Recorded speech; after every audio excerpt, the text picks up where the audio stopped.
Welcome, here I've got XIAOMI Mi 10T Lite and I'm gonna show you how to allow the camera app to scan QR codes at this device. So let's start by tapping on the camera button to open it, and for now we are in the standard photo mode. From here let's go to the right corner to this button. When we tap on it, we get access to more options about the camera we can manage. Now let's move to the left to this button. When we pick it, we can open the advanced camera settings, and here we have scan QR codes option, so by using this button we can easily turn it off and turn it on like that as we need.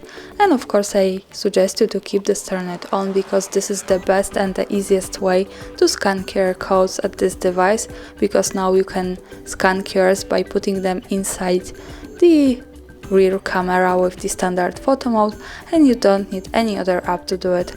And that's all. Thanks for watching, subscribe our channel and leave the thumbs up.